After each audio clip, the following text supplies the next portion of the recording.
Hello everyone, welcome to my channel Physics Tricks. So in this video we'll be discussing Ohm's law, Kirchhoff's voltage law and Kirchhoff's current law. So firstly we have Ohm's law.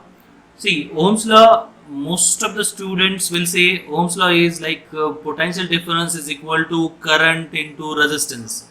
Right, that is potential difference in the circuit is directly proportional to the current flowing through the circuit. But the actual Ohm's law is it is the conductivity and resistivity of a conductor is independent on the applied electric field. This is the actual Ohm's law, right? So in any standard book, like we have the H.C. Verma, we have Resnick Halliday, or any standard book, right? If you take that book, you will get this definition. Okay, so what is Ohm's law? Whenever anyone asks, it must be, you have to say conductivity and the resistivity of a conductor is inversely, it is independent on the applied electric field. Okay, now, so it is just like we have the Newton's second law, right? What is Newton's second law? It is the rate of change of momentum is directly proportional to the applied force, right? External force we can say, right? So F is directly proportional to dP by dt. It is not F is equal to m into A. F is equal to m into A, that is force is equal to mass into acceleration, is the result of Newton's second law, isn't it? It is not the Newton's second law. Newton's second law actually is rate of change of momentum is directly proportional to external unbalanced force. That is the Newton's second law. So Ohm's law is what? It is the conductivity and the resistivity of a conductor is independent on the applied electric field. Now what is resistivity? What is conductivity? It is the property of a material to resist the flow of electron. That is the resistivity. What is conductivity? It is the property of material to allow the flow of electron, right? That is the conductivity and resistivity, right? So I'll explain one by one. I'll explain thoroughly in a simple words. Okay. So see here, what is Ohm's law? Ohm's law we have is, it is the conductivity and resistivity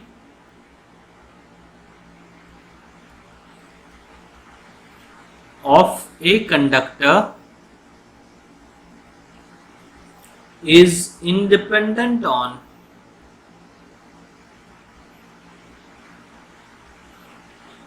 applied electric field.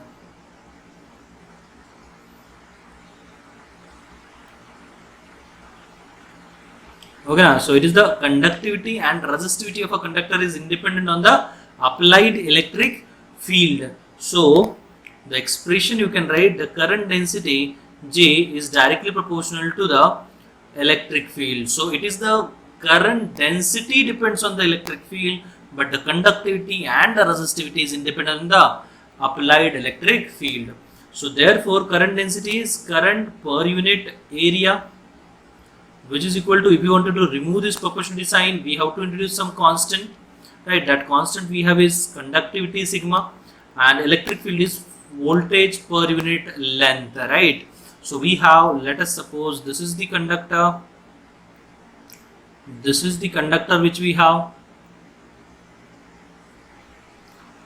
and if I just apply what is called as the potential difference across this conductor,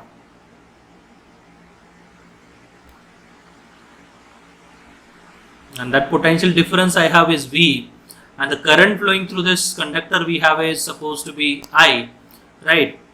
And the electric field will always be from higher potential to the lower potential. So the electric field will always flow from higher potential to the lower potential. So that is positive towards the negative. Then the current density is current per unit area. So if you define the area over here, and that area is A, so whatever current flows through this area, right, that is the current density we have, current flowing per unit area is called as the current density. Sigma is the conductivity, V voltage applied per unit length, right? So per unit length as in L supposed to be. So V by L we have is electric field. So sigma and the resistivity, if you want the relation, it is sigma is equal to 1 by rho. What is sigma? What is rho? I'll just write over here all the terms. J over here is current density. It is the current per unit area. So all these terms are very important. Then E is electric field. Then we have I is the current flowing through the conductor. A is area of cross section of a conductor. Sigma is the conductivity. V is the potential difference.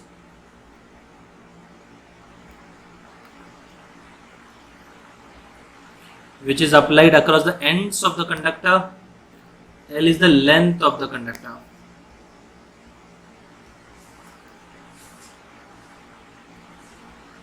So therefore, now if you just write the expression, we'll get I divided by A is equal to 1 by rho into V by L. So if you just rearrange this, you will get V is equal to rho L this side. So rho L divided by A into I. And as you can see, this rho is the resistivity of a conductor, L is the length of the conductor, and A is the area of cross section of a conductor is constant. So that constant will write as a resistance into I. So this is the result of Ohm's law. V is equal to I into R. Now we can say that whenever and in most of the books this definition is there, whenever the length, that is physical conditions, right? Length, area of cross section, material, temperature remains constant. Whenever the physical conditions of a conductor remains constant, then the current flowing through the conductor is directly proportional to the potential difference which is applied across the ends of the conductor, right? So over here, if you want the definition of Ohm's law, so you can write whenever, but it is actually the result, whenever physical conditions of a conductor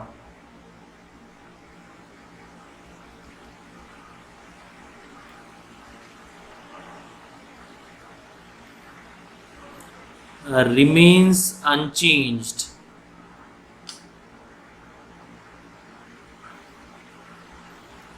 then potential difference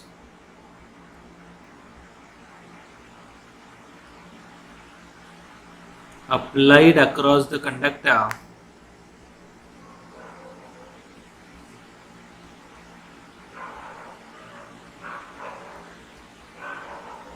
is directly proportional to the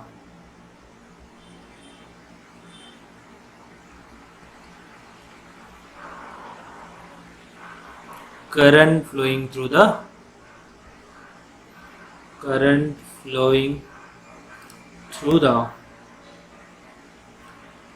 conductor.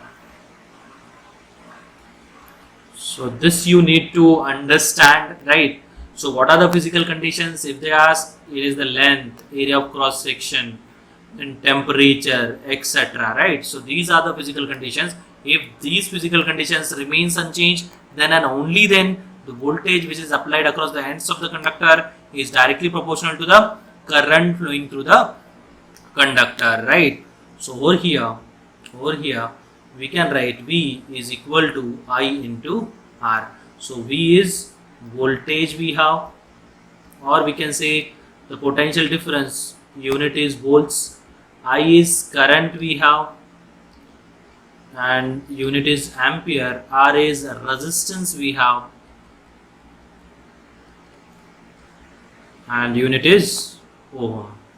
So do remember, and the resistance formula, this is also very important, rho L divided by A, which is equal to, you can write rho L square divided by A into L is volume, which is rho V, that is rho into volume divided by the A squared. So these three formulas also very important to solve the numericals. Okay, so in the resistance,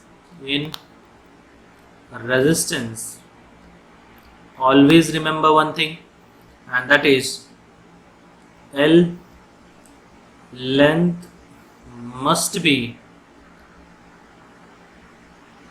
taken along the current, and A must be taken, that is area must be taken perpendicular to current. Area of cross section must be perpendicular to current. Now see how. For that, I'll take one very simple question. So as you can see over here,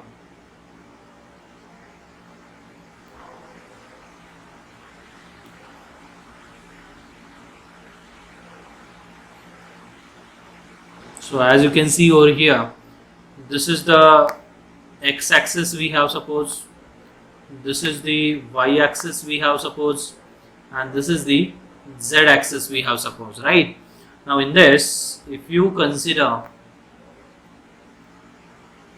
a cube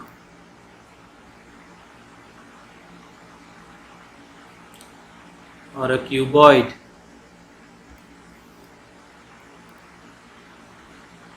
so let us consider this is the cuboid which we have.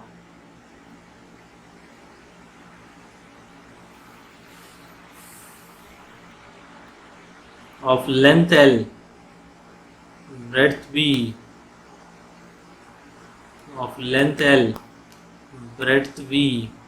and height h. So in this, if let us consider the current is flowing in this manner, right, in this cube, then the resistance of this cube along this A, B, C, D and this E, F, G, H, right? So current is flowing from this E, F, G, H and A, B, C, D from this direction. So this is the first one. So the resistance you can write rho into length is along this only. So L divided by area of cross section we have is, and that is equal to B into H. Second one, if you take the current in this manner, that is along A, E, H, D and along B, F, this is G, C, right? So then this is the second one. Then we have rho R is equal to rho into L is B divided by L into H. And third one, if you consider the current is from upward, right? That is A, B, E, F, right? A, B, E, F or A, B, F, E, and it is going from D, C, G, H. Then we'll have the length is H, rho into H divided by the area of cross section we have is L into B. So that is the resistance we have. So I hope this is clear. Now the next one. Under this only you have to understand what are the ohmic and non-ohmic conductors. So see, what are the ohmic and non-ohmic conductors? If you wanted to understand this, you have to just remember the meaning of ohmic conductor and the non-ohmic conductor. So what is ohmic conductor? Those conductors which obeys the Ohm's law are called as the ohmic conductors. And what are the non-ohmic conductors? Those conductors which do not obey the Ohm's law are called as the non-ohmic conductors. Okay, so which obeys the Ohm's law, and those which do not obey the Ohm's law,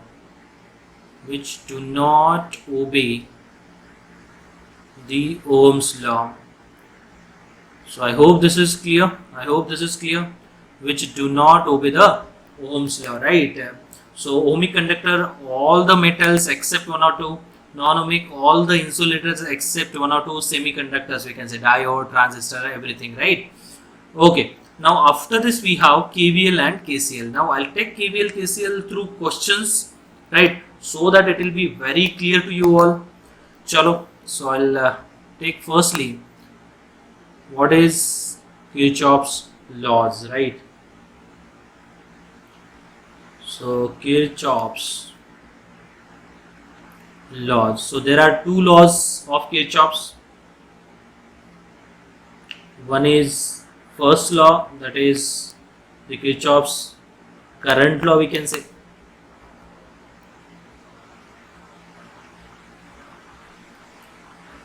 Current law,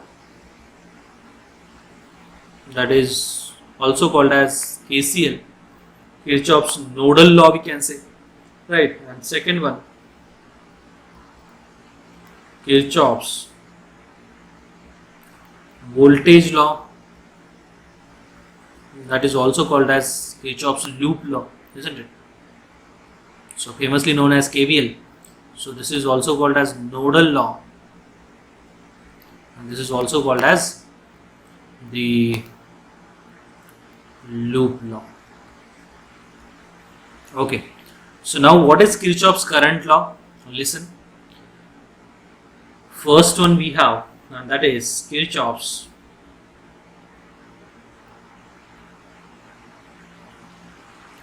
current law, or else it is famously known as KCL. Famously known as what? KCL. So see here, Kirchhoff's current law is defined at a node, right? So firstly, you have to understand what is node. Node is the interconnection of, it is the interconnection of two or more than two branches, right? So if I consider first branch supposed to be like this,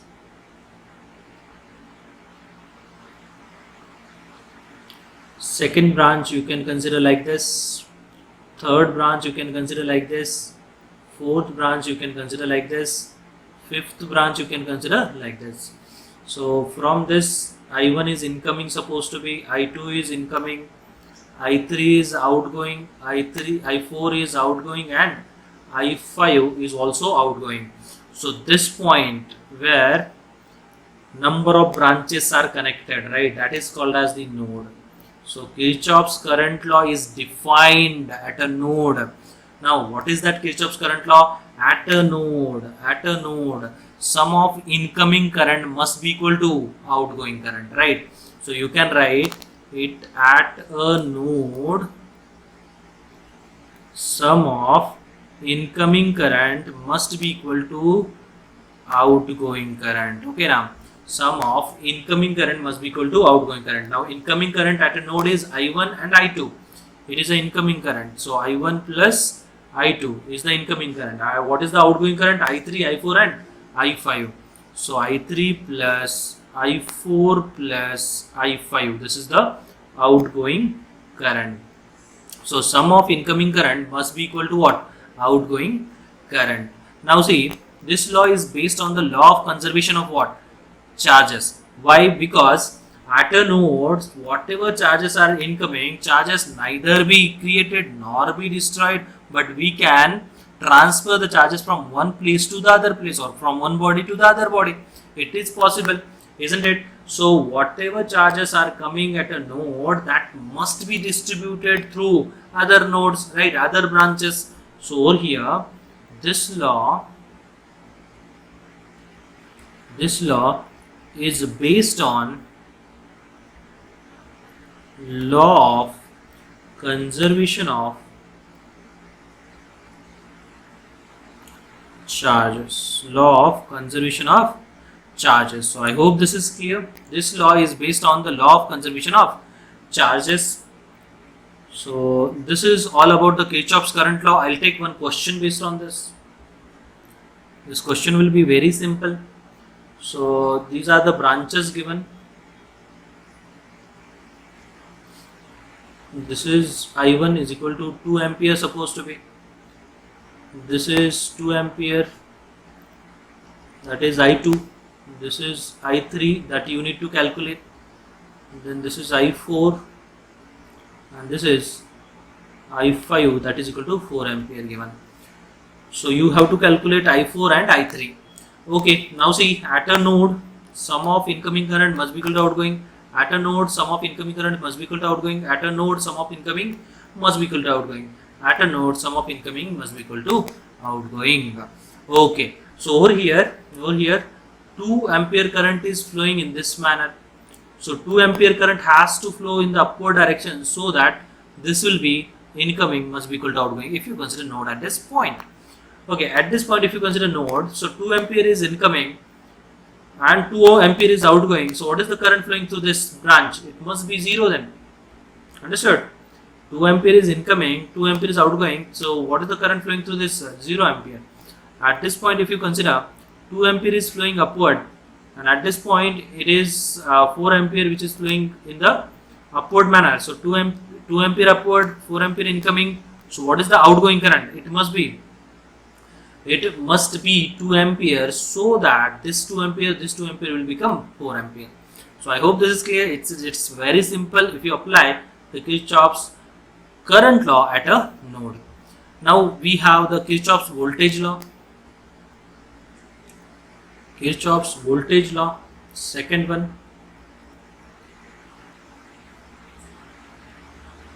Kirchhoff's voltage law, KVL we can say, or loop law we can say, right? KVL we can say, or loop law we can say. So this is defined in a loop, right? What is loop? It is the interconnection of all the branches. It is the interconnection of all the branches which forms a loop, right? It is a closed loop, consists of batteries and the resistances, or else all the resistances possible, or else all the batteries are possible. So this is 2 volt, 1 ohm, 2 ohm, 3 volt, 4 ohm, 4 volt, 3 volt, 3 ohm supposed to be. So in a loop, so loop I'll consider this is A, this is B, this is C, D, E, F, G, H and A. So as you can see, I am going from A to B, B to C, C to D, D to E, E to F, F to G, G to H, H to A. Right. So in a loop, what is that definition? In a loop, sum of all the potential differences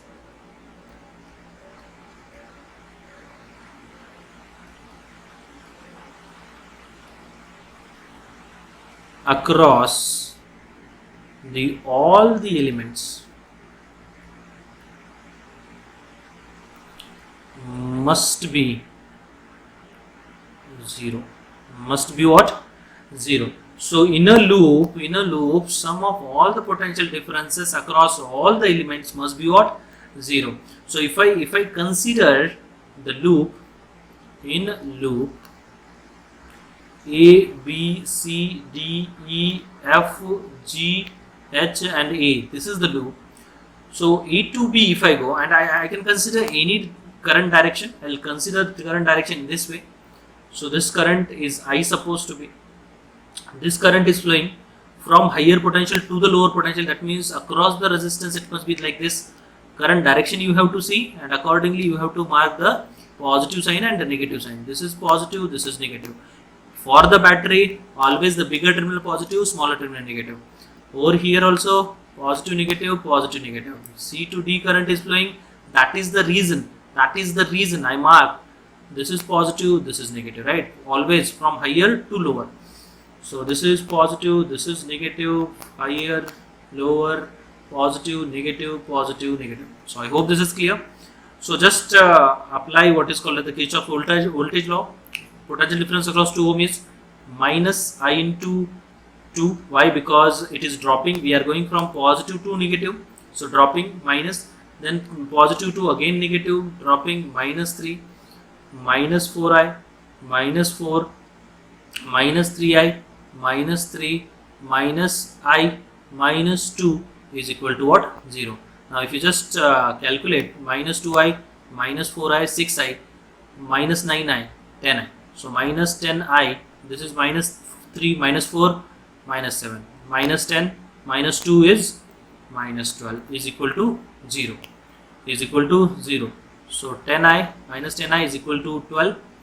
So as you can see over here, the current we have is minus 1.2 ampere. So see here, whatever direction we have chose is wrong. The current is actually flowing from what is called as the in the anti-clockwise manner. It is not in the clockwise manner. So minus indicates whatever direction you chose is wrong. You have to consider in the opposite, that is anti-clockwise manner.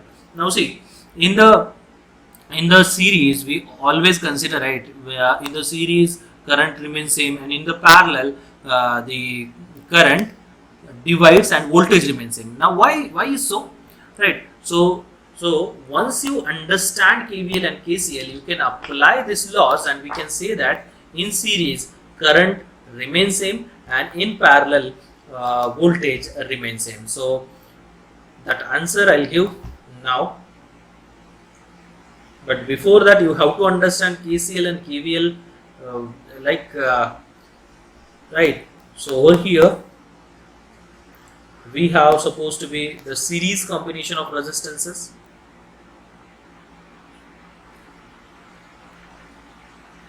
And we always say that in series current remains same. So this is R1, this is R2, this is R3. Now if you consider this is I1 and this is I2, this is I3 and this is I4. Now you can consider at a node, we know that, right? At a node, sum of incoming current must be equal to outgoing current. So according to KCL, if I consider node at this point, so incoming current, whatever incoming current is there, I1, this must be equal to what? Outgoing current, that is I2. So which is equal to, if you consider node at this point, sum of incoming current I2 must be equal to outgoing current I3. If you consider node at this point, incoming current I3, outgoing current I4, indicates what? So whatever current, if you consider the different current, the Kirchhoff's current law will say no, it is not at all possible. Why? Because at a node, sum of incoming current must be equal to what? Outgoing current. So always remember the Kirchhoff's current law and the Kirchhoff's voltage law. Accordingly, you can say that in a series current will remain same. Now in a parallel, see here, in parallel, if I consider the resistances,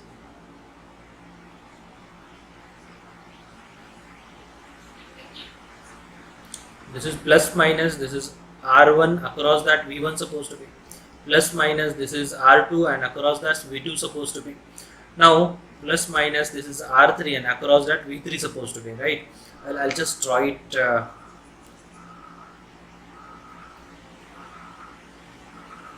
separately, no? Just a minute.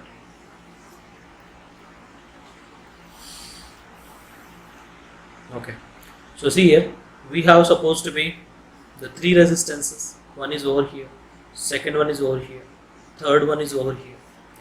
And if I consider this as R1 and across that V1, if I consider this is R2, right, and across that V2 if I consider this is R3 and across that V3 if I consider, in a loop, sum of all the potential differences must be equal to what? 0. So if I go from point A to B, B to C, C to D and to A, so in a loop A, B, C, D, A, if I apply the Kirchhoff's voltage law, so A to B nothing is there, B to C dropping the potential, so minus V1, C to D nothing is there, D to A gaining the potential, so plus V2, A to B nothing is there, so it must be equal to 0, so V1 must be equal to what? V2. So as you can see over here, in a loop, sum of all the potential differences must be equal to what? 0. Okay, so now in loop, this is AD, and if I consider this as P and Q, so A, D, P, Q, A. So if I apply the Kirchhoff's voltage law, A to D dropping the potential, so minus V2, D to P nothing is there, P to Q gaining the potential, so please plus V3 must be equal to what? 0. So V2 must be equal to V3, and this V2 is equal to what? V1. That indicates in parallel potential difference will remain same. So So I hope this is clear. Why we say in series, current remains same and in parallel potential remains same, potential difference remains same.